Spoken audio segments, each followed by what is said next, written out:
My name is Simone King. I am 38 years old, and for the last 10 years, I have been building an empire in silence.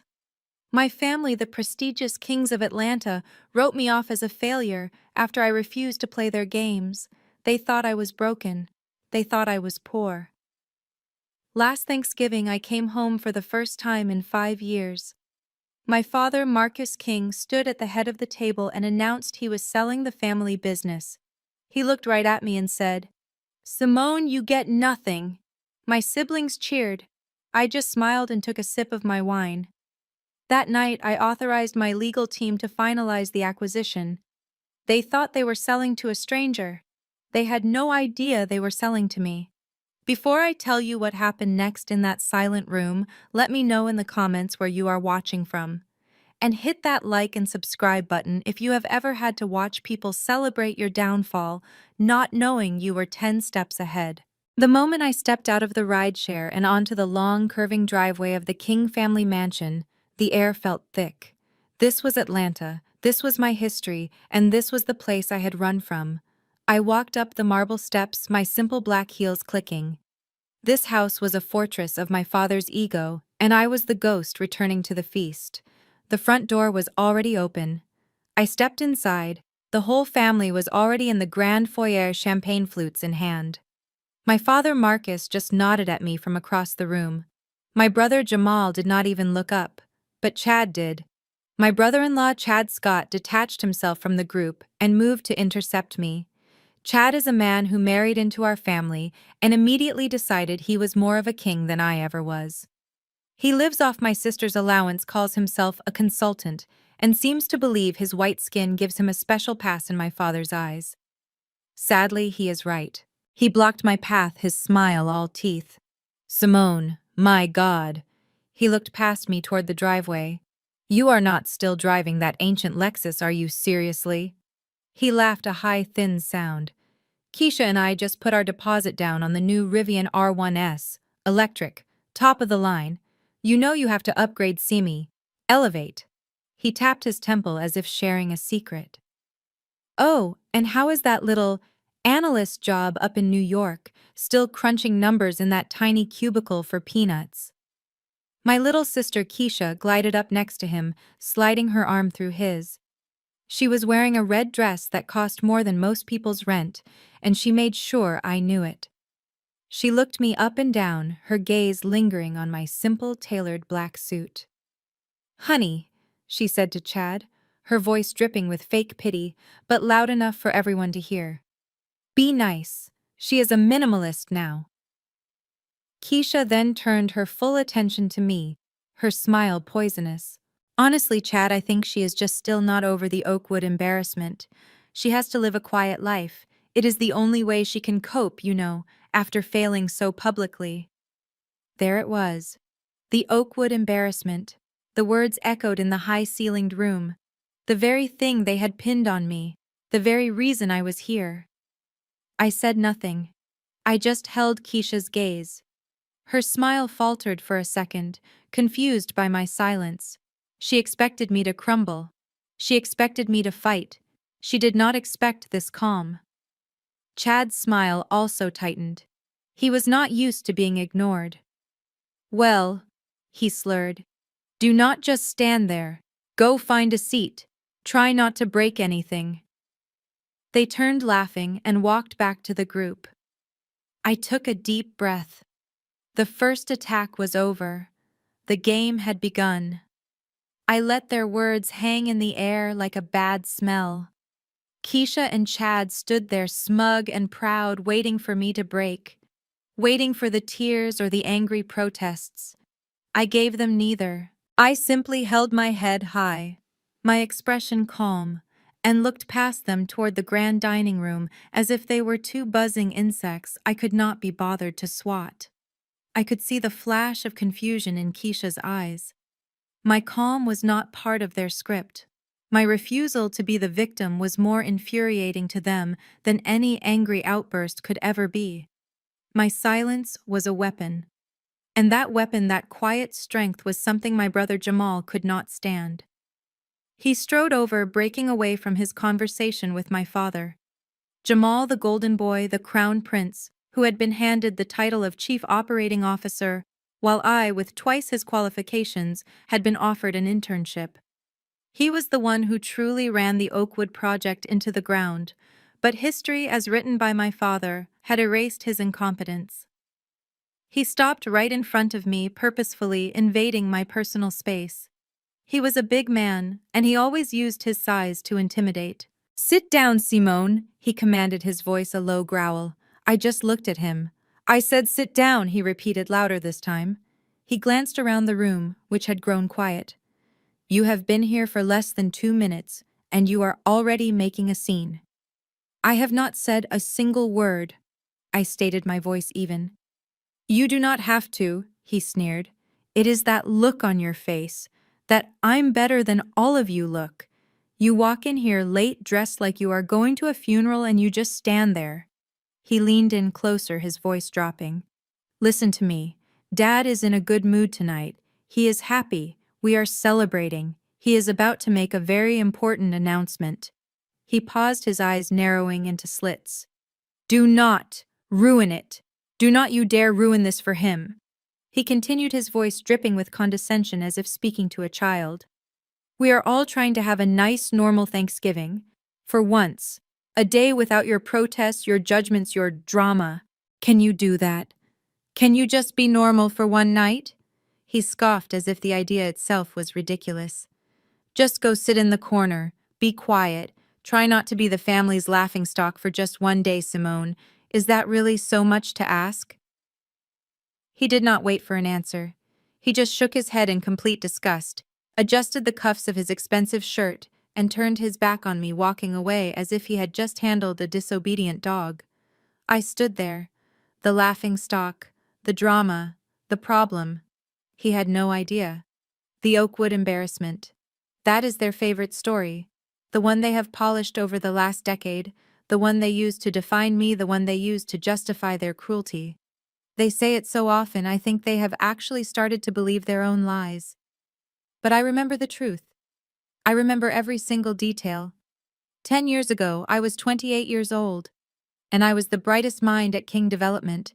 But I was also my father's daughter, and in his eyes that meant I was not his son. I developed the Oakwood project from scratch.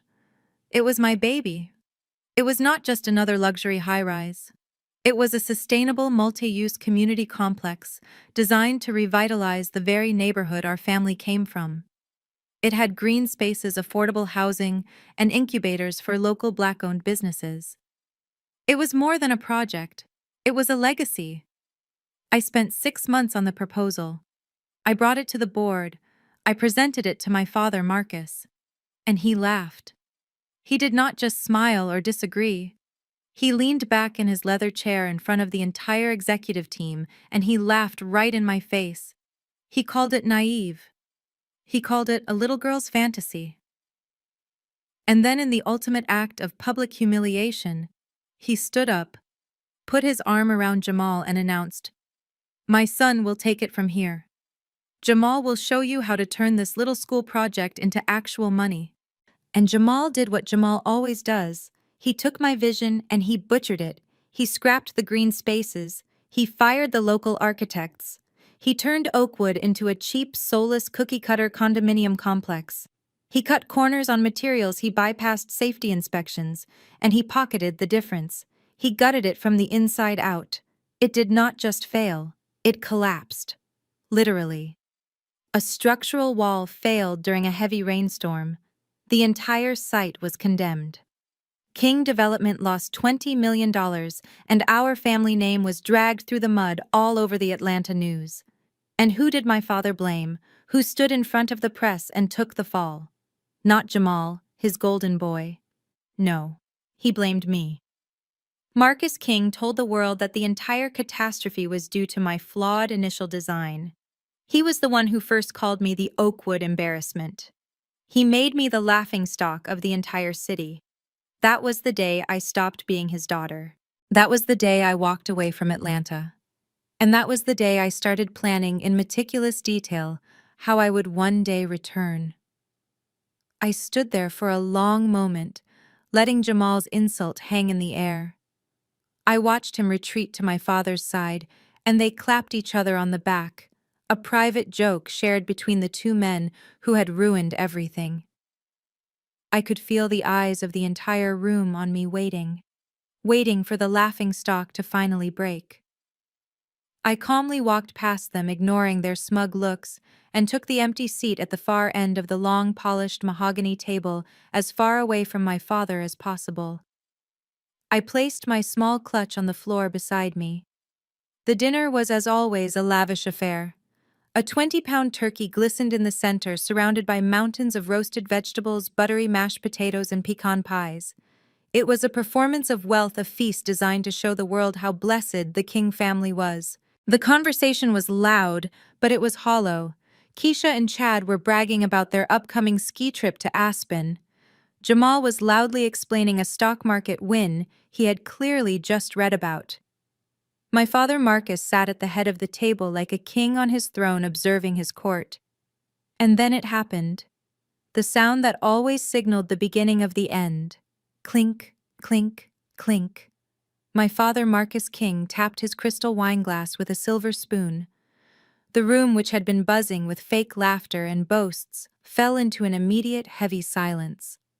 Every eye snapped to him. This was his stage, and we were his unwilling audience. He rose from his chair. He was a tall man, still imposing at 65.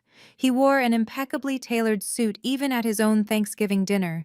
He commanded the room. He owned it. He owned everyone in it, except me.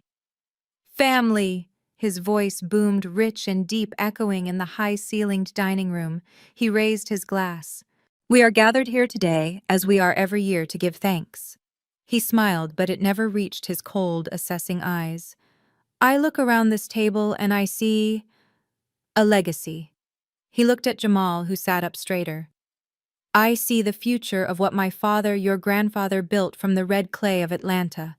He looked at Keisha. I see the beauty and the grace that makes the King name respected. He did not look at me. King Development, he continued, is more than a company. It is the blood, sweat, and tears of our line. I have spent my entire life honoring what my father started, and I have built it into an empire. He paused, taking a deliberate sip of his wine, letting the tension build. He was a master showman. But times change. A legacy is a heavy burden, and I am tired. Immediately, Keisha and Jamal began their performance. Oh, Daddy, no. Keisha cooed, her hand flying to her chest. You are the strongest man we know. He is right, Dad, Jamal added. You are not old. You are in your prime. Marcus raised a single powerful hand. Quiet. They went silent instantly, like trained dogs. He looked around the table, his gaze unreadable. Every empire must evolve. Every king must know when to look to the next chapter to secure the future. Another pause. The silence was so thick I could hear the antique clock ticking on the mantel.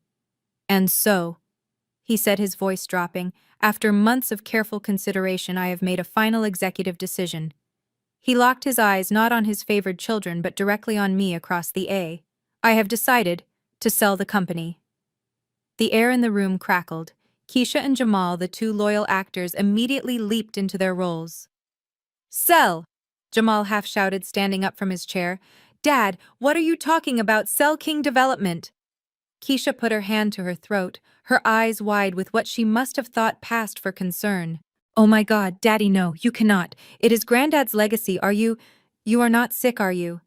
I watched them. It was a pathetic, disgusting show. I could see the ghost of a smile on Jamal's face even as he pretended to be shocked. They knew. Of course they knew. My father had rehearsed this entire evening with them. This whole dinner was a stage, a courtroom, and I had been summoned for my sentencing. Marcus raised his hand. Enough! Sit down, Jamal. The fake protests died instantly. This is not a tragedy, my father continued, his voice smoothing out. This is a victory. This is the celebration of a lifetime of work. He smiled, a genuine, proud smile, but it was directed only at his two favored children. I am rewarding loyalty, he announced to the room. I am rewarding the two people who stood by my side, who honored this family, who worked day in and day out to protect our name. I almost laughed out loud. Loyalty. He called it loyalty. I called it complicity. The two people who had helped him run the company into the ground, who had spent every dollar he gave them, who had covered for each other's incompetence for a decade. Jamal, Keisha, my father beamed at them. You have been my loyal successors. You are the future of this family. Therefore, the entire proceeds of this sale will be split 50-50 between the two of you. For a second, the room was silent. And then the real celebration began. Keisha let out a genuine shriek this time. "Oh, Daddy! Thank you, thank you!" Jamal was more composed, but his eyes were lit up with a greedy fire. "Dad, that is incredible. Thank you. We will not let you down." My father nodded, basking in their adoration. He let the applause from Chad and the other relatives wash over him. He was the benevolent king bestowing his riches. And then his head turned, slowly, deliberately. His gaze traveled the entire 20-foot length of the table, past the glistening turkey, past the crystal wine glasses, and it landed on me. The smile was gone. His face hardened, transforming into the cold granite mask of the man who had exiled me 10 years ago. The room went quiet again, sensing the shift. This was it, the main event. "Simone," he said. My name sounded like a curse on his tongue. He had barely looked at me all night, but now for this, he gave me his full, undivided attention. "You," he said, "chose your own path. 10 years ago, you decided you were smarter than this family. You decided you were better. You spat on your grandfather's legacy. You walked away from your father. You walked away from your blood." His voice dropped, becoming even colder, each word a perfectly aimed stone. "You turned your back on this family. And now this family turns its back on you. In this transaction. In this new future. In this moment of celebration." He paused, letting the silence stretch, forcing every single person in that room to look at me, the outcast. "You get nothing. You get nothing." The words hung in the air, heavy and final. My father's pronouncement. The silence in the room stretched for 1, 2, 3 seconds. It was a suffocating, terrible silence. And then it was shattered. Not by quiet applause, but by a sound that I can only describe as a shriek of pure, unfiltered greed. "Oh my God, Daddy!" Keisha launched herself from her chair and ran to my father, throwing her arms around his neck. She was crying, actual tears of joy streaming down her face, ruining her expensive makeup. "Oh, Daddy, I love you. I love you so much. It is the right decision. It is such a fair decision." Jamal was on his feet too, his face flushed with victory. He did not run, but he clapped my father hard on the back, a wide, triumphant grin splitting his face. "Dad," he said, his voice thick with emotion, "you have no idea what this means. Thank you. Thank you." He raised his glass to the room, to his sister, a conquering hero. Then Chad, my slimy brother-in-law, started to clap. It was not a normal applause. It was a slow, deliberate, mocking clap, and it was aimed directly at me. "Absolutely fair," he added, his voice slick with false sincerity, as he walked over to join the huddle around my father. He looked over Keisha's shoulder, his eyes finding mine across the long table. "You simply cannot give a family legacy to someone who tried to destroy it," he said, his voice loud enough for the entire table to hear. He was not talking to my father, he was talking to me. He was performing for the crowd, playing the part of the loyal son-in-law. And then he did it. He winked, a slow, condescending, "I win, you lose" wink. That was the moment. The moment all the pieces of their pathetic, cruel little play clicked into place. They were not just celebrating their newfound wealth. They were celebrating my public execution. They were dancing on the grave they had spent the last 10 years digging for me.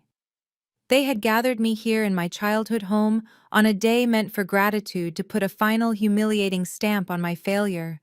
I watched them, Keisha weeping with joy, Jamal beaming with pride, Chad smirking with superiority, and my father, Marcus King, soaking in their adoration like a starved man finding a feast. They looked like vultures picking apart a carcass. And I did not say a word, I just smiled. A small, private, almost imperceptible smile. I took a slow, deliberate sip of my wine. It was a full-bodied Cabernet. It tasted like victory. They thought the show was over. They thought they had won. But I knew the truth. The real show was just about to begin. The noise of their celebration was deafening. Keisha was still clinging to my father, and Jamal was pouring another round of champagne, his toast echoing through the room. "To the future!" he bellowed. "To the new kings!" Chad caught my eye again and raised his glass, his smirk wider than ever. Every single person in that room, from my father down to the catering staff, was waiting for me to break. They were waiting for the laughingstock to burst into tears. They were waiting for me to scream, to protest, to beg for scraps from the table. They were waiting for the broken 28-year-old girl I used to be. But I just sat there. I did not cry. I did not shout. I did not even flinch. Instead, I let that small, private smile grow. It was not a happy smile. It was not a sad smile. It was the smile of a chess player who has just seen the checkmate 5 moves away. I slowly, deliberately picked up my heavy cloth napkin and dabbed the corners of my mouth. I set my wineglass down on the polished mahogany table. The sound was a soft, definitive click. That tiny sound cut through the celebration like a knife. The laughter and cheering in the room tapered off like a radio dial being slowly turned down. My father, still being embraced by a sniffling Keisha, looked at me, his brow furrowed in confusion. Why was I not crying? Why was I not begging? I met his gaze. I held it. "An interesting decision, Dad," I said. My voice was calm. It was clear. It was crisp. It was not the voice of a victim. It was the voice of an executive. It carried across the entire room. The last bits of chatter died instantly. The silence was now absolute. Keisha let go of my father, her tear-stained, joyful face, now a mask of pure, baffled confusion. Jamal froze, the champagne bottle hovering halfway to a glass. Even Chad's smirk faltered. "What?" my father said, his voice no longer celebratory but wary. "What did you just say?" I said. I repeated, leaning forward just slightly, my eyes never leaving his. "That it is an interesting decision, a fascinating business move." I let the words hang in the air. I could see the wheels turning in their heads. This was not in their script. This was not the part where the villain monologues and the victim weeps. I was not following the rules. I smiled a little wider this time, showing just a hint of teeth. "It makes me curious. I am intrigued." I looked at my father, the great, powerful Marcus King, who had just publicly disinherited me. "I am just wondering," I said, my voice as smooth as silk. "Who is the buyer?" My question, "Who is the buyer?" echoed in the silent room. My father's face, which had been frozen in confusion, slowly began to change. He processed my calm tone, my smile, my complete lack of tears, and he made a fatal mistake. He misinterpreted my poise for pathetic desperation. He thought I was trying to find some tiny crack, some way to stay in the conversation. He decided in his arrogance to humor me one last time, to show me just how completely I had lost, and how grand his victory was. He let out a short, pitying laugh. "Who is the buyer?" he repeated, as if I was a child asking about his complex work. "You think you would know them? You think that little analyst job of yours in New York puts you in these kinds of circles?" He was loving this. He puffed out his chest, his voice swelling with pride, booming for the entire family to hear. He was not just answering me. He was putting the final jewel in his own crown. "They are a very serious fund, Simone. A private equity powerhouse. They are based in New York, actually, but they are in a league you could not possibly understand. They are extremely powerful and extremely discreet. He leaned forward, as if sharing a grand secret with the whole table, savoring the moment. They are called Everest Holdings. He let the name hang in the air, a name he thought sounded powerful and untouchable. And they are paying, he said, his voice dropping to a low, theatrical rumble designed to inspire awe. A number you cannot even comprehend. $86 million. $86 million. The number landed on the table like a bomb. Keisha gasped, her hands flying to her mouth. Jamal's eyes looked like they were about to pop out of his head. Chad just whistled low and long. My father beamed, soaking it all in. He had his audience back. He had won. And I started to laugh. It was not a quiet smile this time. It was not a giggle. It was a real, deep, uncontrollable laugh. It started in my stomach and just exploded out of me. I could not stop it. I put my head back, and I laughed, the sound echoing off the high ceilings and the polished wood. The celebration in the room died instantly, but this time it was replaced with a stunned, horrified silence. They were all staring at me. They thought I had finally snapped. They thought the laughingstock had officially become hysterical. My father's face turned a dark, angry shade of red. "What?" he snapped, his voice sharp. "What is so funny? What is so funny about $86 million, Simone? Have you finally lost your mind?" I took a deep breath, trying to control myself. I wiped a single tear of laughter from the corner of my eye. I placed my hands flat on the table, centering myself. I looked up. I looked right into the eyes of my father, the king on his throne. "Everest Holdings," I said, my voice finally steady, but still vibrating with amusement. "Dad," I said, and I smiled, a full, bright, genuine smile. "I am Everest Holdings." The room went silent. The silence in that room was no longer just quiet. It was a physical thing. It was a heavy, weighted blanket pressing down on all of us. I could hear the antique clock on the mantel ticking. Tick-tock. Each sound was like a hammer blow. Keisha's mouth was hanging open, a perfectly round O of disbelief. Jamal was completely frozen, his arm still raised, the champagne bottle still hovering. Chad's smug wink was gone, replaced by a pale, slack-jawed confusion. But all eyes were on my father, Marcus. He was staring at me. His face, which had been red with anger moments before, was now a strange, mottled, ashy gray. He seemed to be searching my face, looking for the lie, looking for the hysterical, broken girl he had exiled. He found instead a CEO. He was the first one to break, not with a question, but with a roar. "Nonsense!" he bellowed. The word exploded from him so loud it made Keisha jump. "Nonsense!" he repeated, slamming his fist down on the mahogany table. The crystal glasses and silver forks jumped. "You are lying." He pointed a thick, trembling finger at me from across the table. "You sit there in my house on this day, and you lie to my face. You think this is a joke?" He was regaining his confidence, his anger fueling him. "I have been in negotiations for 6 months. I know who I am dealing with. I have spoken to their vice president. I have had meetings with him. I know the man. His name is Michael Harrison. Michael Harrison." He said the name like it was a trump card. He looked around at the family as if to say, "See, I have proof." He is a serious man, a professional, a veteran of the industry. And then he delivered the line he thought would end the argument. The line he thought proved beyond a shadow of a doubt that I was a liar. "He is a white man, a 50-year-old white man." He stood there panting, slightly triumphant. He thought he had caught me. He thought he had exposed my desperate, childish bluff. I did not flinch. I did not even look surprised. I simply nodded, as if he had just confirmed a minor detail. "Exactly, Dad," I said. My voice was still calm, but now it cut through the room like ice.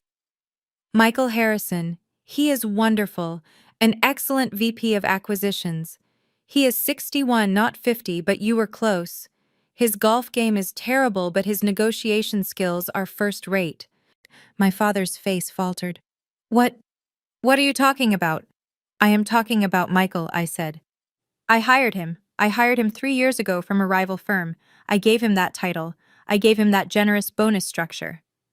I leaned forward, and I made sure every person at that table could hear my next words. I hired Michael for this specific deal because I knew Dad. I knew you would never ever take a meeting seriously with a 38-year-old black woman, even if she was your own daughter. You would never respect me. You would never believe I could build an empire. I looked around the table at Jamal, at Chad. You only trust the Michaels of the world. You only respect the men who look just like the men you have always done business with. So I gave you a Michael. My father's face was a mask of utter disbelief, but his arrogance was a fortress. He was still fighting. You are lying, he hissed, his voice low and dangerous now. You are insane. You are a delusional, pathetic girl sitting here spinning fantasies. You hired him. He laughed, but the sound was brittle and sharp. You could not afford his dry cleaning. Jamal found his voice joining the attack. She's just trying to save face, Dad. She's making it all up. She's pathetic. This is just sad. Chad nodded, his smirk returning. It is really sad to watch Simone. Just give it up. I looked at them. The three of them united in their delusion, still so sure of their world, still so sure I was the failure they had created. You are right, Dad, I said, my voice soft. You should not just take my word for it. I am, after all, the Oakwood embarrassment. You need proof. I reached into my small, simple black clutch bag. I pulled out my phone. It was the latest model, sleek and black, but they did not notice that. They were too busy watching me like three hawks waiting for a mouse to twitch. What are you doing now? Marcus sneered. Are you going to Google Everest Holdings to show us the website? Are you going to call your little analyst friends to back you up? Something like that, I replied. I unlocked the screen. I went to my favorites. I tapped the name at the very top. The contact did not read Michael.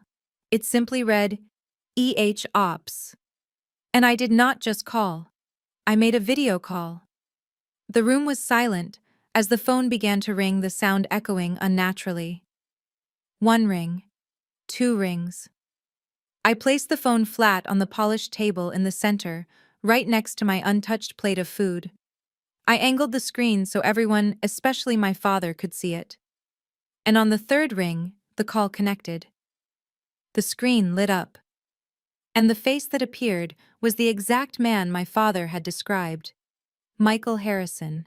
He was older, distinguished, with silver hair, sitting in what looked like a beautiful wood-paneled study, a fireplace roaring behind him. He looked powerful. He looked professional. He looked, as my father had so triumphantly pointed out, very white. My father actually gasped. That is him, he yelled, pointing.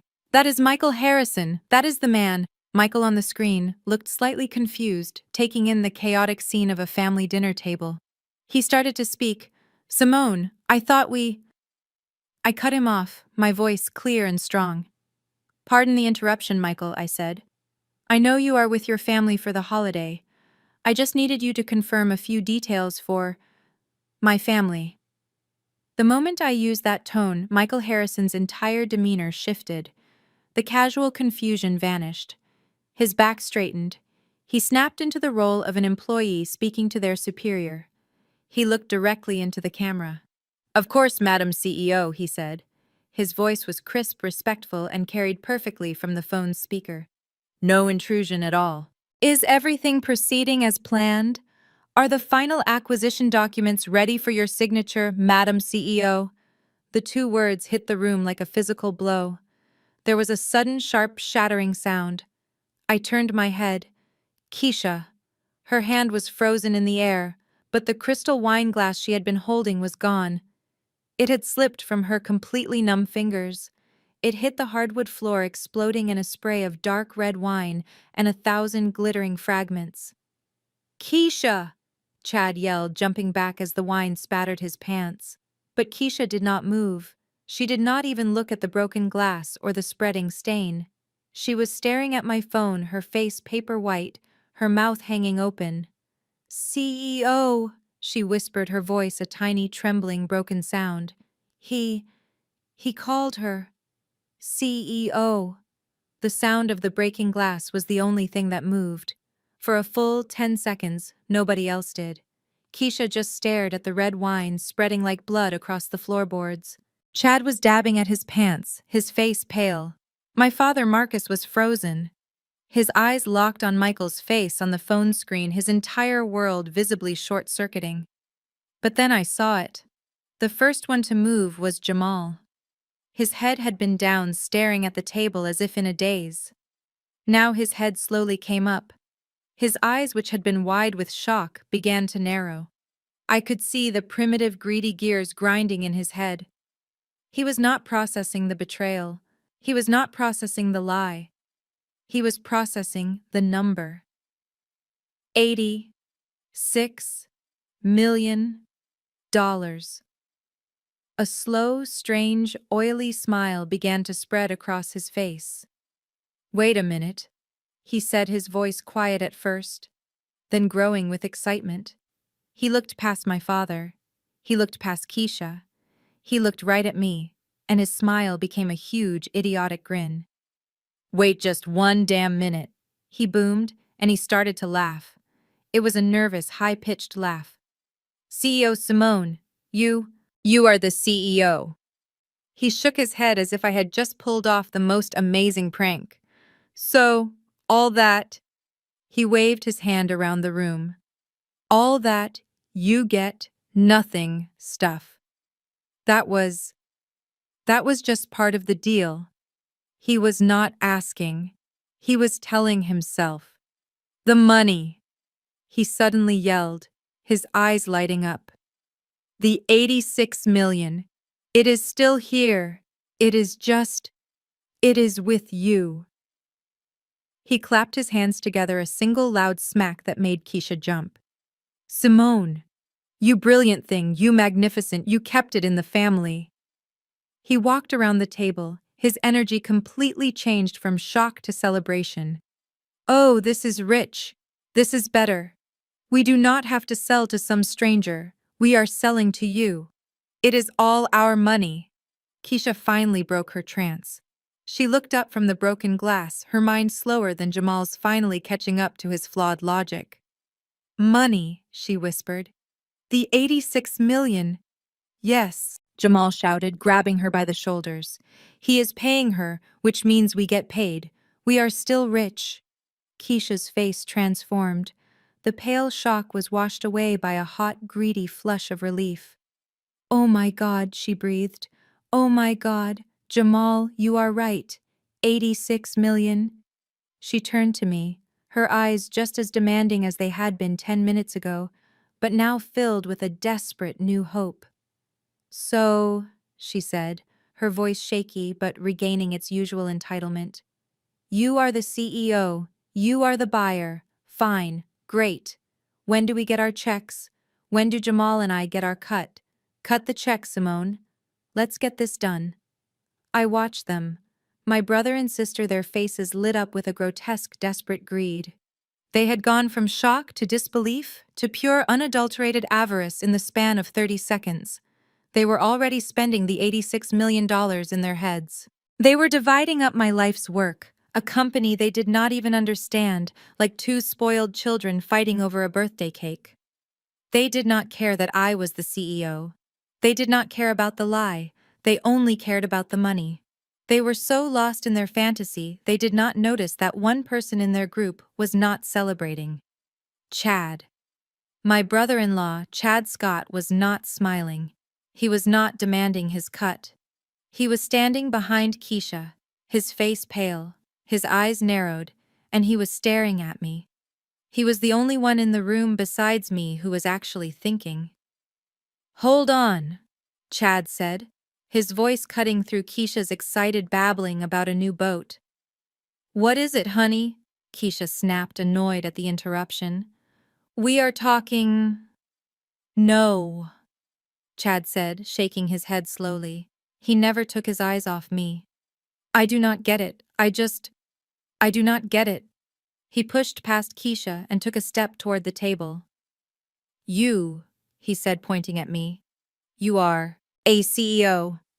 He said the word like it was poison.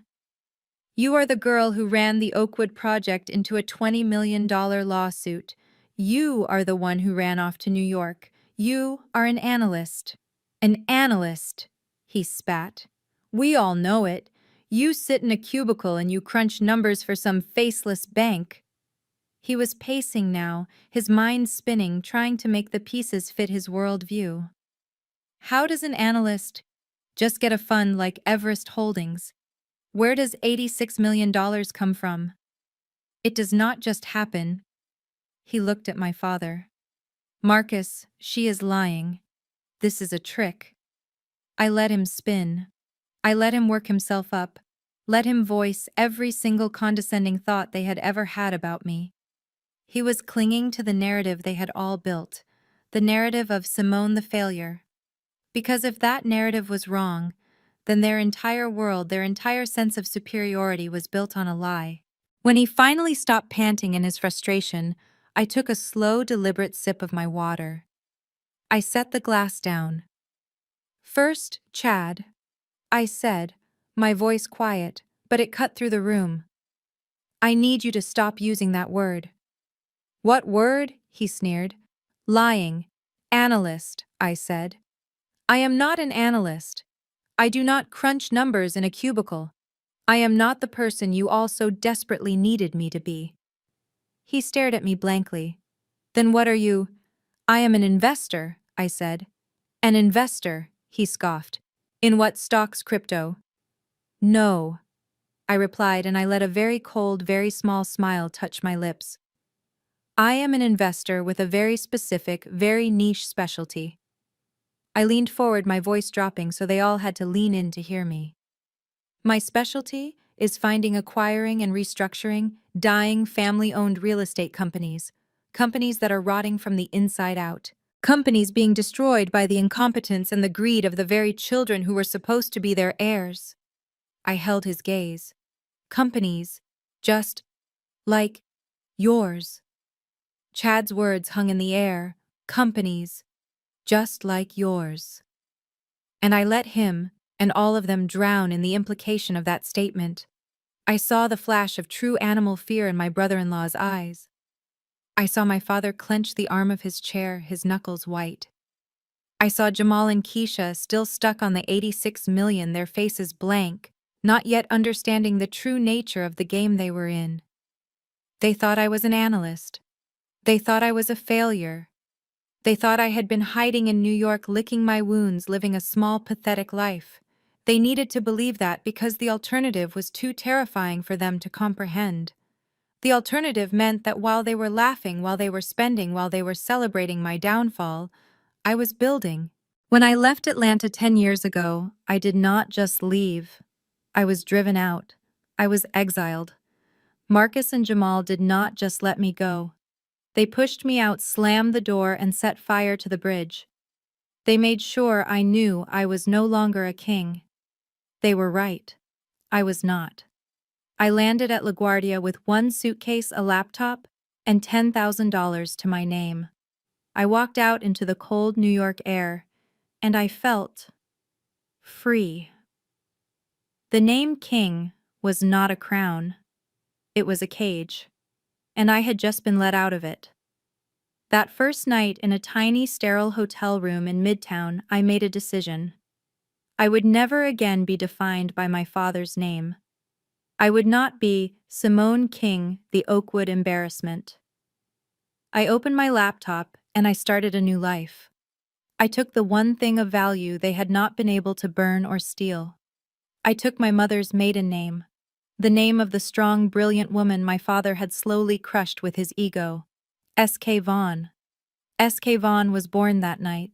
Simone King died in that Atlanta boardroom, laughed out of existence by her own father. S.K. Vaughn was not a daughter. She was not a sister. She was an entity. And S.K. Vaughn did not want to build houses. That was my father's game, building monuments to his own ego. No, I had learned from him. I had learned from Jamal. I saw their weakness. I saw the rot that arrogance and incompetence created. And I realized they were not unique. The world was full of Marcuses. The world was full of Jamals, sons and daughters running their families' legacies into the ground while they postured and partied. So S.K. Vaughn found her niche. I did not build things, I bought them. Or rather, I bought their mistakes. I bought their debt. I bought the bad loans, the defaulted mortgages, the broken contracts. I bought them for pennies on the dollar from banks that were desperate to get the rot off their books. My first acquisition was a small logistics company in Ohio, run into the ground by a son who was more interested in his golf game than his balance sheets. I went in. I found the value. I cut out the cancer. I restructured the debt. And I sold it 6 months later for a 2,000% profit. I did it again, and again, and again. I was not just an investor. I was a surgeon. I was the person they called when the family disease, the king disease, had become terminal. And I built my firm. I did not name it Vaughn. That was my private anchor. I named it Everest Holdings. Why? Because my father had always told me there were mountains I was not allowed to climb because I was a woman, because I was his daughter, because I was not his son. He told me to stay at the bottom to know my place. So I built my own mountain, an empire made of the broken pieces of men just like him. Everest was a reminder of the impossible solitary climb I was on. It was a climb I had to make alone in silence, with no one watching, no one cheering, and no one to catch me if I fell. For 10 years I climbed, while they were here in Atlanta drinking champagne and laughing about the Oakwood embarrassment. I was in boardrooms in New York, London, and Tokyo. While they were draining the King development accounts, I was building a fortress. And today on this Thanksgiving, after 10 long, cold, silent years, I finally reached the summit. And I am not here to enjoy the view. I am here to plant my flag. My words, companies just like yours, landed in the center of the room, and for a moment there was absolute perfect silence. I watched the impact. I saw Chad, the fast-talking arrogant brother-in-law, take an involuntary step back, his face pale and clammy. He finally understood he was in a game he did not know the rules to. I saw Keisha, her brow furrowed in genuine painful confusion. She was still trying to process CEO. She had not even begun to understand the implication of dying. And I saw my father Marcus, a great fallen statue, his eyes locked on my phone, his entire body rigid. They were all silent. All of them. Except one. Enough. The voice was Jamal's. It was not a shout of fear. It was a roar of frustration. He slammed his hand flat on the table, making the remaining glasses rattle. I have had enough of this, enough. He stormed toward my end of the table, his face red and puffy. I am sick of your little cryptic New York games, dying companies, restructuring, investors. He spat the words out like they were sour. Who do you think you are? We get it, he yelled, his voice cracking. You are smart. You are not a failure. You are a big, scary CEO. Congratulations. You won the family argument. You proved Dad wrong. Are you happy now? He leaned over the table, his knuckles white as he gripped the wood. I did not lean back. I just held his gaze, which was watery with rage, and I realized confusion. I do not care about any of that, he growled, his voice dropping. I do not care about your specialty. I do not care about Michael on the phone. I care about one thing. He straightened up, his confidence returning, puffing himself up for the family. The deal. Dad is selling. You are buying. The number is $86 million. That is the only part that matters. The rest is just noise. Keisha's head snapped up, her hope instantly rekindled by his stubborn confidence. He is right, she chimed in, her voice shrill. 86 million. That was the deal. Dad said we get the money. Jamal pointed his thick finger directly at my face. So stop it. Stop with the philosophy, stop with the smug little smile, and stop trying to scare everyone. It is Thanksgiving. Just answer the simple question. He paused, doing the math in his head, his face a mask of pure entitled greed. And when does Keisha get our money? When do we get our $43 million each? There it was. The bottomless, breathtaking arrogance. He had heard everything I said. He had understood nothing. He was still my father's golden boy, his hand out waiting for his allowance. I let the silence stretch. I let his question, his 43 million, hang in the air like a bad smell. I looked at Keisha, who was nodding eagerly, her eyes bright with imagined riches. I looked at Jamal, who was staring at me demanding. I did not smile. My face was flat, cold. "Oh, Jamal," I said. My voice was very, very quiet, forcing them all to lean in. "The money," I said, shaking my head just once, a tiny slow motion. "The $86 million. I let out a small, quiet breath, almost a sigh. "That," I said, "that is the most interesting part of all." I let my words, "that is the most interesting part of all," hang in the room for a full 10 seconds. I watched the two of them. Jamal, my brother, stood there, his chest puffed out, his face red with impatience. He was still the golden boy, still the crown prince demanding his inheritance. He had heard CEO, but his brain had immediately translated it to banker. Beside him, Keisha was literally vibrating. Her eyes, wide and hungry, darted between me and Jamal. The broken glass at her feet was already forgotten. She was calculating. 86 million, her share. 43 million, the house in Aspen, the new G-Wagon, the boat. She was already spending it. They were not listening to me. They were not seeing me. They were just seeing a vault that had unexpectedly but conveniently opened. I turned away from their grasping, needy faces. I looked back down at the sleek black phone on the table. Michael Harrison was still there, his face a perfect mask of professional patience. He was waiting. He knew his role. He knew the script. I had, after all, written it for him. "Michael," I said. My voice was suddenly crisp. It was the voice I used in the boardroom, the voice that cut through nonsense. "Are you still with us?" Michael's image on the screen nodded instantly. "Yes, Madam CEO. I am right here, standing by." Madam CEO.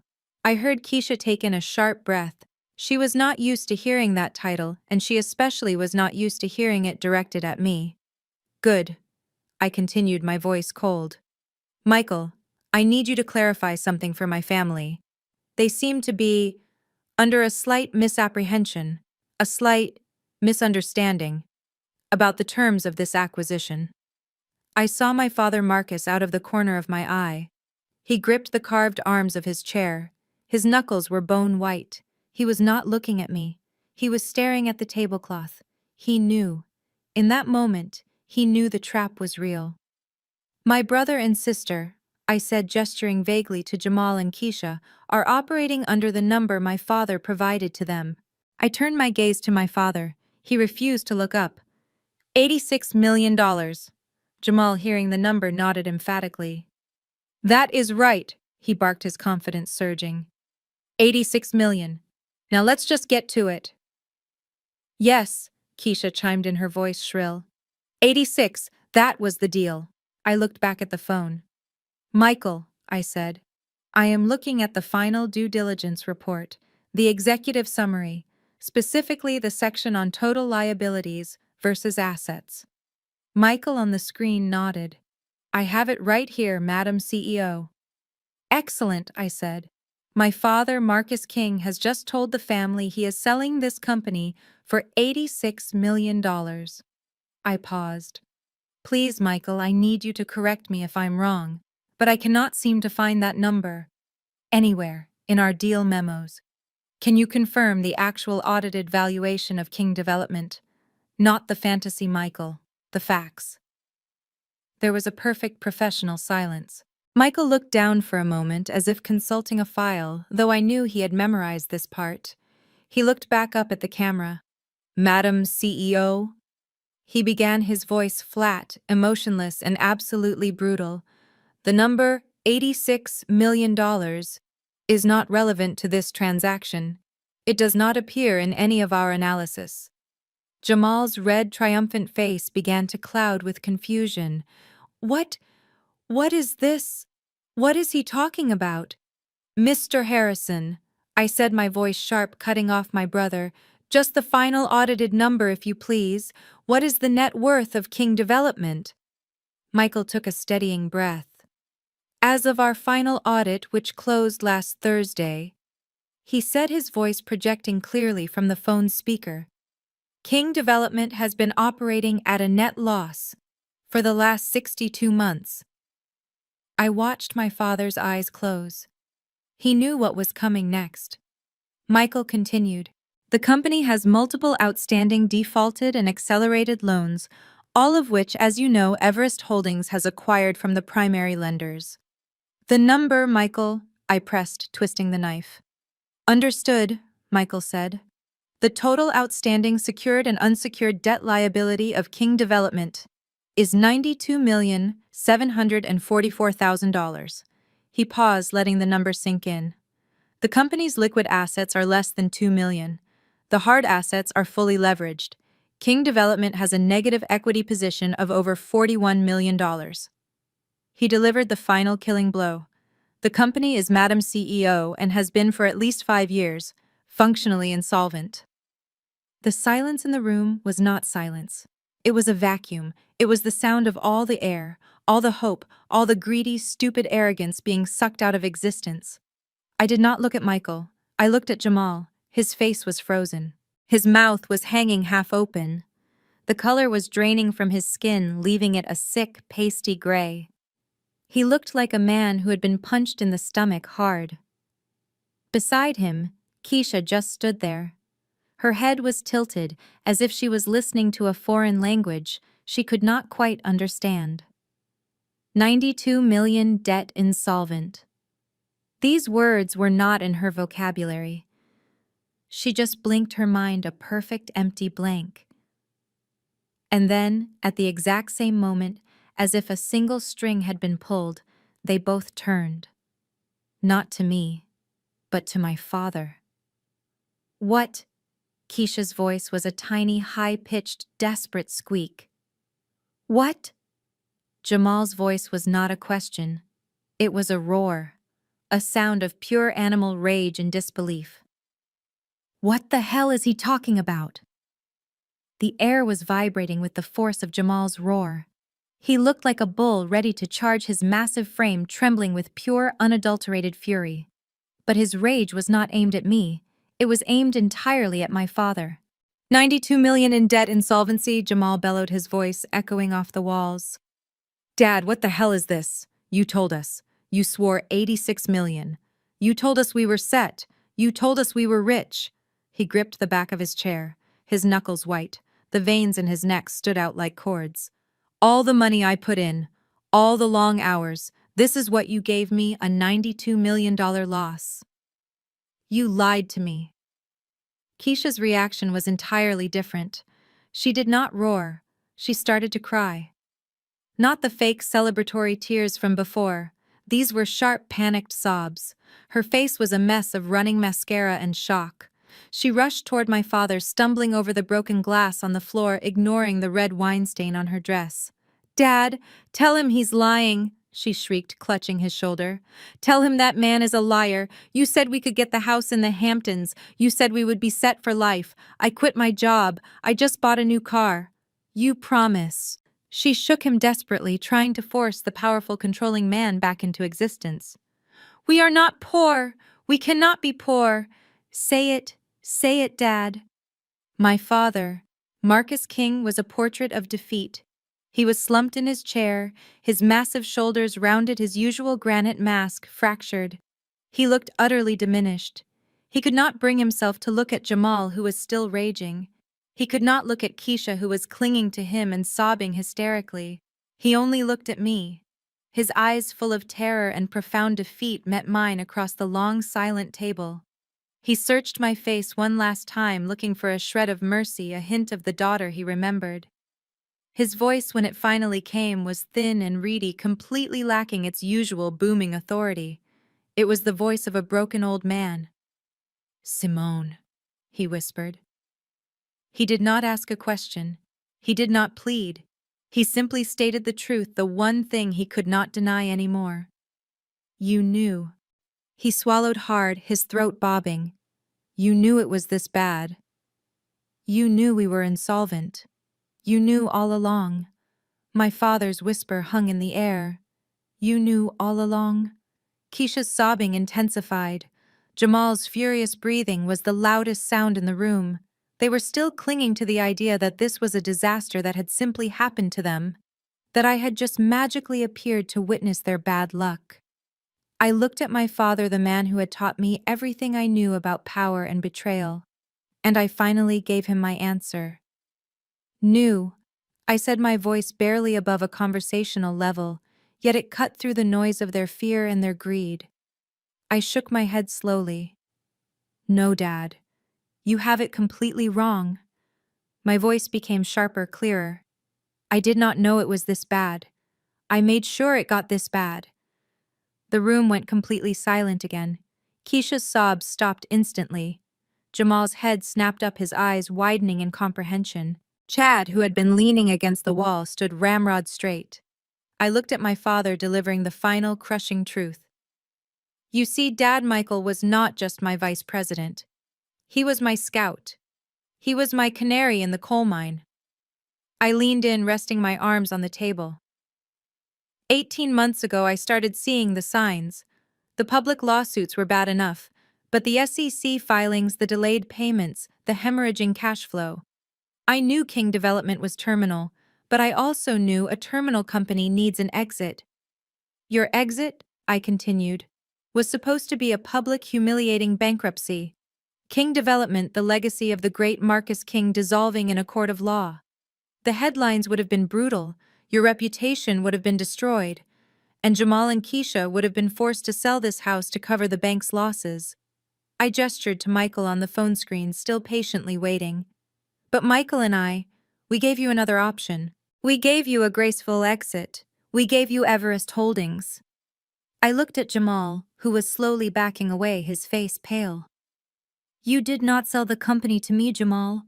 You did not sell the company at all. You were begging me to take it off your hands. I let the full weight of that statement sink in. I was not the buyer.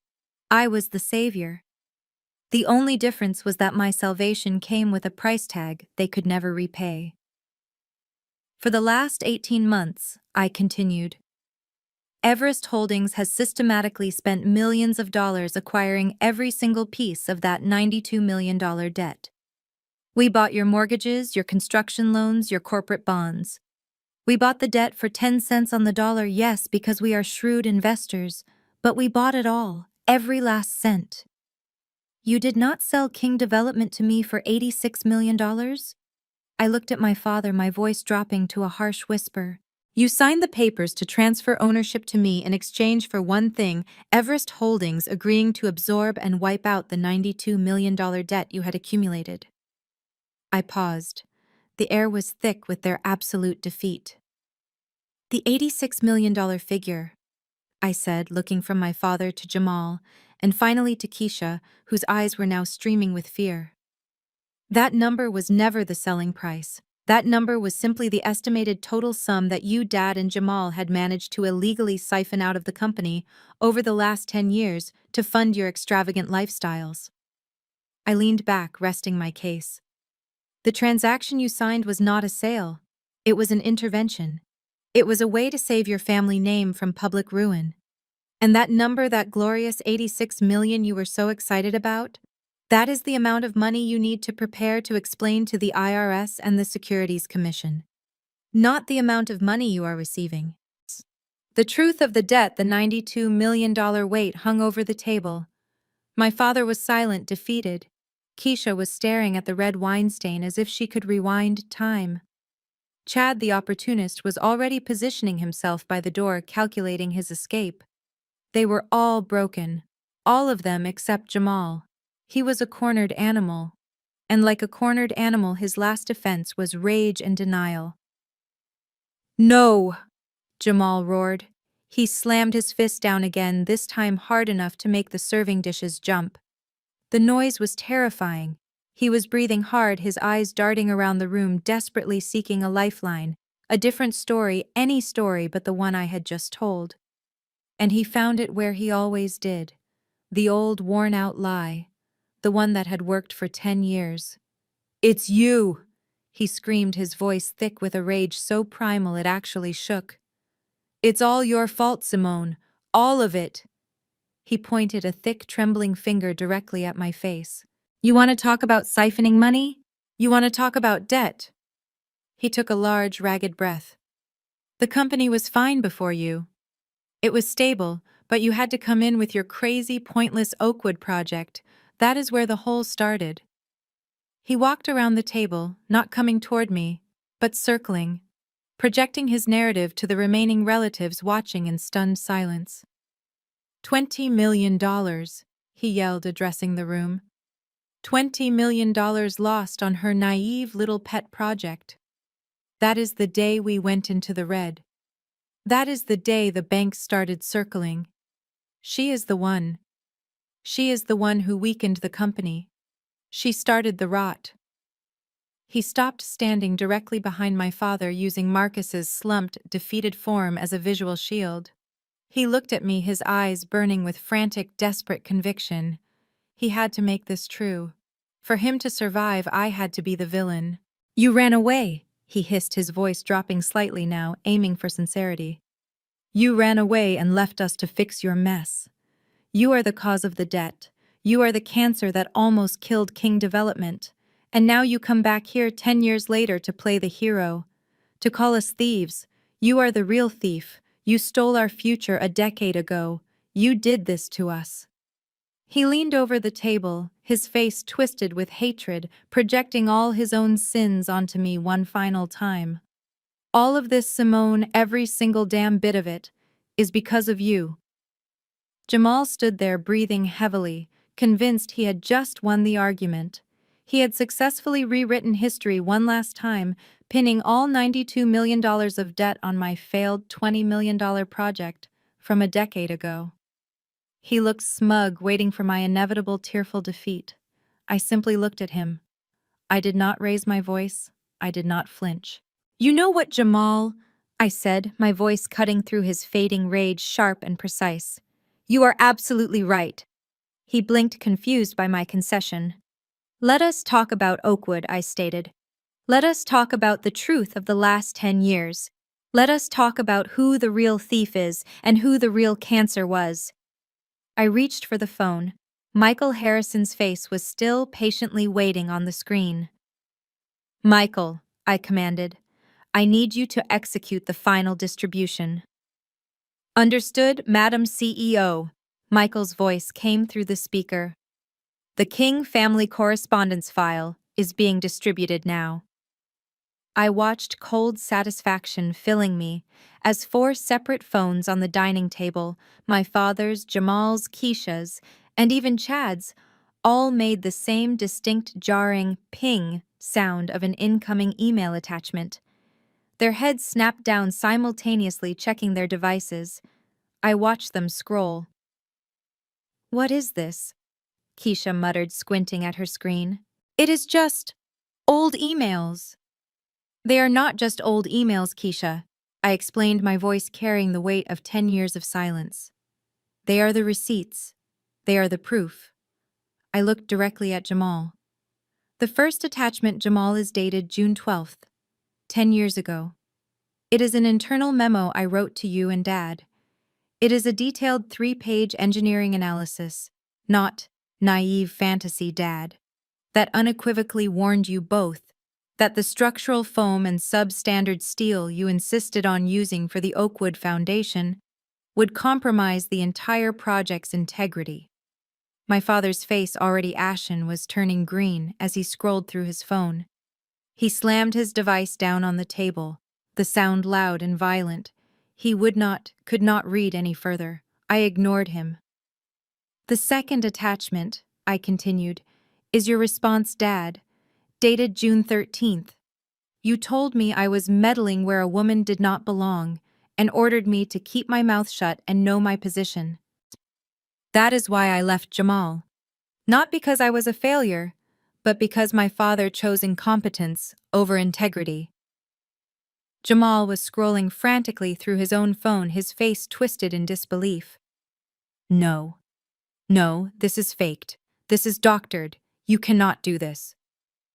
The third attachment, I said, my voice hardening to steel, is the best one. It is the contract that was signed 1 week later. The contract that shifted the construction to a shell corporation that no one in this room had ever heard of. A company that, according to Michael's forensic audit, exists only on paper and is solely owned by a holding entity in the Cayman Islands. I leaned in. You want to talk about theft, Jamal?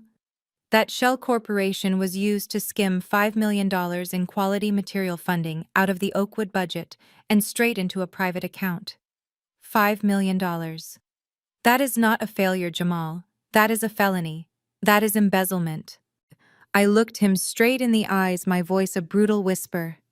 You did not lose $20 million because of my design. You lost $20 million trying to steal 5. And the only reason you did not end up in handcuffs that day is because Dad, the great Marcus King, spent the next 18 months pulling strings and cashing favors to cover your criminal backside. I looked at the entire family, sweeping my gaze from the father to the children. I did not weaken King development. I stated the ultimate truth finally spoken. I tried to save it. I warned you. I documented it. I abandoned my entire life and career here to avoid being an accessory to your crimes. The debt, the bankruptcy, the failure to secure $86 million, the collapse of this entire legacy, was not my fault.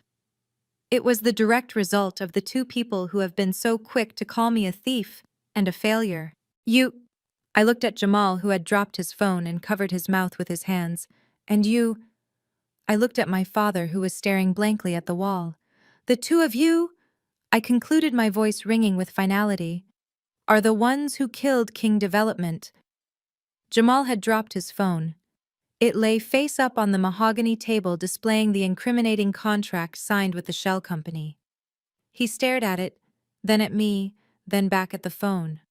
The shock was too great for anger. It was a complete final short circuit. Keisha was still crying, though now it was a low, desperate sound. Her grief finally focused on the loss of money, not the loss of a legacy she never cared about. The only person not focused on the screens was my father. Marcus King, the great patriarch, the man who had controlled every dollar and every decision in this family for 4 decades, was visibly collapsing. He slowly slid down in his chair, his posture utterly broken, his expensive suit now looking like a discarded rag. His face was buried in his hands. The power was gone. The facade had cracked. He was just an old man who had lost everything, not in a great battle, but in a series of small, stupid decisions fueled by a blind loyalty to his worthless son. When he finally lowered his hands, his eyes were wet and red. He looked past the table, past the food, past the screens, straight at me. The pride, the arrogance, the judgment, it was all gone. All that remained was a profound, helpless plea. "Simone," he whispered. His voice was raw, thin, and brittle. It was the sound of rock grinding into dust. "Please." He tried to lean forward, grasping for my hand, but I instinctively pulled back just a fraction of an inch, enough to stop him. "Please, my girl," he begged. This is enough. You have won. You have proven your point. You have proven you are smarter than us all. You have humiliated us. Please." His eyes darted around the room, settling on the heavy carved furniture and the portraits of our ancestors lining the walls. "This is the family's name," he pleaded, his voice rising in desperation. "It is my father's legacy. It is his house. You cannot just expose all of us. You cannot let them, the banks, the papers, the SEC. You cannot let them dissolve what grandfather built. It is all we have left. Simone, please. It is the family legacy." He looked at me with what he clearly thought was his most powerful card, the appeal to blood, to history, to my sense of duty. I looked back at him. My face remained cold. "Legacy." I repeated the word, tasting it on my tongue. It felt bitter. "You talked to me about legacy." I glanced at Jamal, who still sat frozen, unable to look up. This company, this house, this name, this family. I said, my voice quiet but devastating. It was never just yours, Dad. This was Mama's legacy, too. It was her brilliant mind that helped Grandfather incorporate. It was her family's land this house sits on. I looked at him and I delivered the final emotional crushing blow. And you, Dad, you did not protect her legacy. You let your incompetence, you let your ego, and you let your blind, pathetic love for him. I nodded toward Jamal. Destroy everything she worked for. You protected a criminal, and you threw away the future of your wife's entire bloodline. My gaze hardened. I am not destroying the legacy, Dad. I am here to reclaim it. My father's plea, it is the family legacy, hung heavy in the air. But I had moved past emotion. I had moved past forgiveness. I had reached the stage of consequence. I looked away from my defeated father, my gaze now sweeping over Jamal and Keisha. They were still standing side by side, united not by love, but by the shared, terrifying realization that they were bankrupt. Jamal was leaning heavily on the table, his eyes vacant. Keisha was staring at the floor, a single broken sob escaping her lips now and then. I waited for their attention. When I had it, I delivered the final professional assessment. The time for talking about legacies is over. I said, my voice sharp and clear, the perfect voice of a CEO cleaning house. Now we talk about operations. Effective immediately, there are some necessary changes at King Development. I looked straight at my brother Jamal. Jamal, you are no longer the chief operating officer. In fact, you are no longer an employee. Jamal's head snapped up. What, Simone, you can't. I'm your brother. I run the company. You ran the company into $92 million of debt, Jamal. I corrected him calmly. I can and I will. As the legal owner of Everest Holdings, which now owns all assets and liabilities of King Development, I am formally terminating your employment. I then turned to my sister Keisha, whose face was already twisting into a fresh wave of panic. Keisha, your position as Director of Marketing is also terminated. You are both to clear out your desks and return all company property to Michael's team by the end of the day tomorrow. Keisha's wails became immediate and high-pitched. She rushed forward, grabbing my arm, but I stood firm, forcing her to let go. No, Simone, you can't fire us. Where will we go? What will we do? She screamed. The salary, the benefits, the company credit card. Her mind jumped to the most immediate tangible loss. And the Rivian. We just bought the Rivian. That was a company lease. What about the new house? The down payment was supposed to clear this week. I shook my head slowly, answering her panicked questions one by one. The company credit card was frozen an hour ago. Michael has already notified the leasing agency regarding the Rivian. They will be collecting it in the morning. And as for the house, I paused, letting the silence maximize the blow. Your down payment bounced this morning because your accounts, which were heavily dependent on unauthorized transfers from King Development, are now completely empty. I looked at my brother and sister, two adults suddenly stripped down to nothing. The office you were coming back to tomorrow morning is now mine, I said. The keys, the company bank accounts, the client list, it is all under my control. You are officially locked out. I leaned in, meeting their terrified, desperate gaze. Welcome to the real world, Jamal. Welcome to the real world, Keisha. It is a place where every dollar is earned, not given, and it is where you both now belong. The dining room was silent once more, save for Keisha's soft, broken whimpering.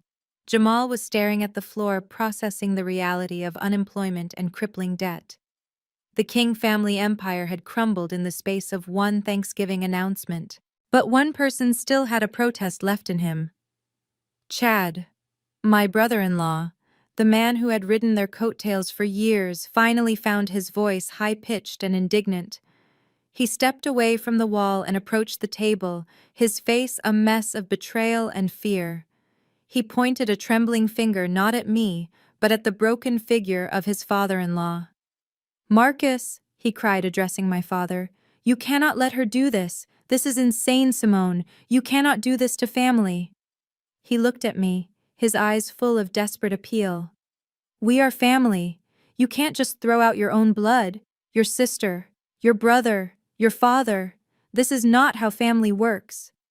I turned my full attention to Chad, the man who had winked at me just an hour earlier. I let his words about family hang in the air, allowing the hypocrisy to taint the atmosphere.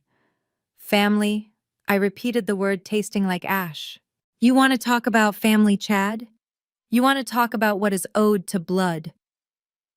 I looked past him to my father, who was still slumped watching me with a vacant, miserable expression. "You know what, Chad?" I said, my voice rising slightly, taking command of the room one final time. My father was right about one thing tonight. The entire room, Marcus, Jamal, Keisha, and the remaining stunned relatives, looked at me wondering what possible concession I could be making. I looked at my father and I repeated his words, but with a new devastating meaning. He said that today I get nothing. I paused. And you know what? He was absolutely correct. I shook my head slowly, my eyes cold and unflinching. Today I walked in here, and I received absolutely nothing. I received no father's pride. I received no brother's protection. I received no sister's love. I received no warmth. I received nothing but mockery, humiliation, and a final public act of rejection. I looked from my defeated father to my weeping sister and finally to my raging brother. I have already accepted my lot. I stated the finality of the statement ringing true. I accept the nothing you gave me. I do not want your pity, your approval, or your affection. That chapter of my life is permanently closed. I looked back at Chad, and my voice became a statement of justice, not revenge. "And you," I asked them all, Jamal, Keisha, Dad, and Chad, "you were so happy, so celebratory, so eager for me to walk away with nothing." I gave them a final chilling smile. "And now you have received exactly what you deserve for your decade of malice, your lies, your theft, and your boundless greed." My voice dropped to a low, powerful whisper. "You also get nothing." The room was utterly defeated. The heavy atmosphere of shame, fear, and loss was suffocating the remnants of the King family. My final words, "You also get nothing," had been the definitive closing statement, the gavel hitting the wood. I watched them one last time, analyzing the final tableau of their collapse. They were no longer the powerful, arrogant family I had encountered just hours before. They were just people broken by the truth. Keisha was the most pathetic figure. She was no longer screaming, just slumped in a chair, shaking with high-pitched, desperate sobs. Her makeup was ruined. Her perfect red dress was stained with the dark red wine of her own despair, and she was clutching her empty hands to her chest. She cried for the loss of the money, for the loss of her illusion, for the terrifying prospect of having to live without a safety net she never realized was already gone. Jamal was silent, completely disturbingly silent. He had picked his phone up off the table and he was staring unmoving at the email attachment, the contract, the proof of his embezzlement from 10 years prior. His large frame seemed to have shrunk, the red flush of rage replaced by a sickly gray pallor. The gold boy had finally seen the cold, hard receipts of his crimes. The realization of the true financial and potentially legal danger he was in had silenced the bully completely. Chad, the smooth opportunist, was scrambling. He knelt awkwardly beside Keisha, attempting to pat her shoulder, murmuring hollow, desperate phrases like, "It's going to be okay, honey." But his eyes betrayed him. They flickered constantly, darting from my face to the documents on the table, calculating the cost of his loyalty. He was trapped in the collapse, realizing he had backed the wrong horse, and that the debt on Keisha's new car was now his problem. He was an outsider who thought he was a player, and he looked sick with the knowledge that he was just collateral damage. And my father, Marcus, the man who had once stood tall as a monarch, was utterly spent. He did not cry. He did not rage. He just stared into the middle distance, his eyes glazed over and lifeless. In the span of an hour, the pressure, the lie, and the truth had added 20 years to his life. He was a shell of the powerful CEO who had tapped his glass just moments ago. He had lost his legacy, his children's loyalty, and his empire, all in the name of protecting a lie. He was simply waiting for the inevitable consequences of his own disastrous choices to catch up. They were all waiting. The game had ended. My father Marcus lifted his head slowly from his hands. His eyes, lifeless moments before, now focused entirely on me. All the anger, the pride, the arrogance was burned away, leaving only ash and confusion. He saw the cold, efficient CEO I had become, but he still searched for the daughter he had exiled. His voice was barely a whisper, a stark contrast to the booming authority it usually possessed. It was thin, trembling, and utterly broken. "Why?" he breathed out. "Why did you do this, Simone?" He swallowed hard, his voice laced with the final vestiges of his pain and bewilderment. He was not asking for a business explanation. He was asking for a reason for the betrayal, a justification for the destruction of his family. "Why go through all of this trouble?" he pleaded. "Why spend all this money, all this time, all this effort, just to ruin us? Why not just let the banks take it? Why take it over just to expose us all? Why Simone? Why this?" He gestured vaguely at the wreckage. Jamal's silence, Keisha's sobs, the entire ruined Thanksgiving dinner. He was appealing to the blood tie one last time, begging for an answer that would make sense of my decade-long siege. "We are your family. I am your father," he whispered, searching my eyes for pity. "Why did you need to do this to me?" I looked at him. I did not soften my gaze. The question was heartbreaking, but it was also profoundly narcissistic. He was still the victim in his own mind. He still did not understand the true lesson he had taught me. I picked up my wineglass, which was still half full, and looked at the dark liquid reflecting the lights of his shattered dining room. "You taught me how to do this, Dad," I said, my voice clear and precise, cutting through the heavy air. I looked directly at him. "You taught me the most important lesson I ever learned about business and about family. 10 years ago, when I tried to tell you the truth about Oakwood, when I gave you the facts and the figures, you told me to be quiet. You told me my loyalty meant nothing. You protected a liar and a thief." I nodded toward Jamal.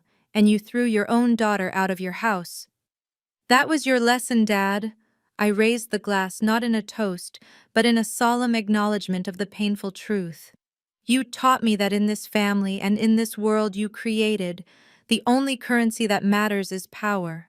And the only person you can ever truly trust is yourself." "I learned that lesson very well, Dad." I concluded the ultimate cold affirmation. "I learned it perfectly." I stood silent, letting the gravity of my final words settle over my father. He just looked at me, a profound emptiness in his gaze. He had no more arguments.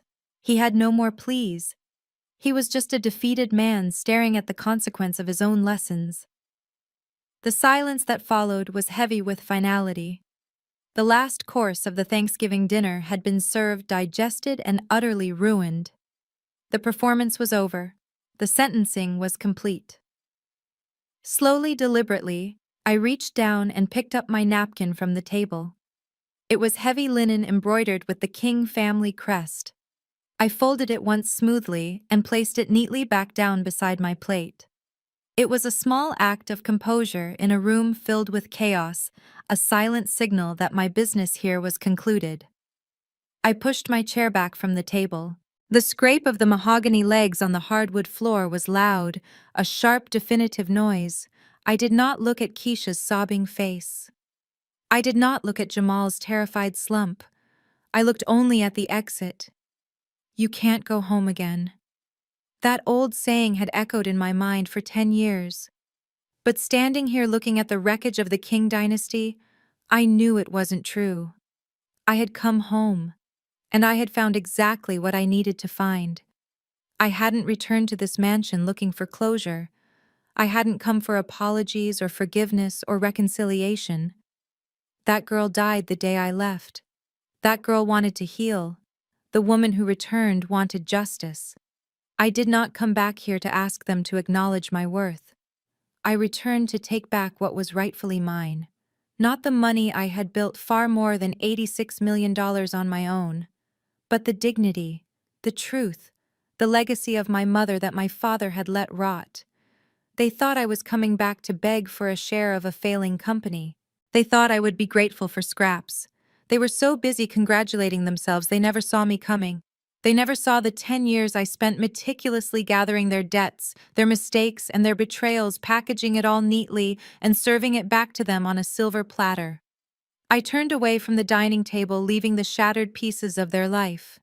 The broken glass, the spilled wine, the ruined greed behind me. I walked through the grand foyer, past the silent, stunned faces of the few remaining relatives and servants. I felt no triumph, only a clean, cold sense of quiet, final completion. I had executed my plan. I had closed the chapter. I had come home. And I had taken everything. I moved quickly, efficiently through the cold marble foyer, paying no attention to the stunned silence I left in my wake. My business with the kings was done. It was time to return to my own empire. I pulled open the massive front door of the mansion. The cool Atlanta night air rushed in, carrying the scent of pine and distant rain. I stepped out onto the portico, and there it was. My beat-up 10-year-old Lexus sedan was still sitting exactly where I had left it, an intentional final disguise. It was a visual reminder to the family of the failure they thought I was.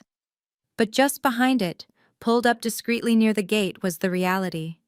A sleek obsidian black Maybach S-Class, its chrome trim gleaming under the mansion's floodlights. The car was a silent, opulent statement of power. It did not belong on this property, not in their worldview. It was too polished, too serious, too New York. The rear door was already being held open. Standing beside it was Michael Harrison. He had disconnected the video call moments after delivering the final debt figures, but he had obviously been waiting nearby, monitoring the situation. He was no longer the face on the screen. He was flesh and blood, my loyal 50-year-old white male vice president, a quiet symbol of my true authority. He met me at the foot of the steps, his face professional and unreadable. He did not ask what happened inside. He did not need to. He simply confirmed the mission was a success. "Madam CEO," Michael said, his voice low and respectful, "is everything satisfactory?" I paused at the door of the Maybach. I took one last long look back at the King Mansion. It was dark now. The lights that had blazed with arrogance were dim, sullen. It was no longer a home. It was an asset I now owned. I saw my father's silhouette standing motionless in the front window, staring out. I felt a final clean severance. I turned away from him forever. "It is settled, Michael." I confirmed, my voice a breath of cold resolve. "The debt has been absorbed. The ownership transfer is complete. King Development is now a wholly owned subsidiary of Everest Holdings." I slid into the plush leather interior of the car. Michael closed the door softly. He did not get in the front seat. He walked around to the driver's side and got in. I leaned back, resting my head against the soft headrest. The chaos was behind me. The future, the real work, lay ahead. "And now," I said, looking out at the darkness, "now we start the actual work, Michael. It is time to stop playing games with broken men. It is time to build something real. We are going to restructure King Development, sell off the toxic assets, and use the capital to fund our flagship project." I looked forward into the driving night toward the city. "We are going back to Oakwood. We are going to make it right. We are going to build the community I always intended to build." I gave Michael the final quiet order. "Let's go, Michael. Drive." The engine purred to life. The Maybach pulled away from the curb and glided silently down the driveway, leaving the ruined King legacy behind. I was gone, disappearing into the city night, ready to start the next chapter of my own unbreakable empire. After witnessing the complete downfall of the King family, The most profound lesson is about the true nature of power and legacy. They believed power was inherited and loud. Simone proved it is built in silence and rooted in competence. She did not seek revenge. She sought justice and control. The lesson is simple. Never allow someone else's low opinion of you to define your strategy. While they were focused on their temporary pride and public image, Simone was mastering the complex rules of finance and collecting the actual leverage, the debt. True wealth is measured not by assets displayed, but by liabilities controlled. Ready to build your own Everest hit, like, and share the one truth your family underestimated about you.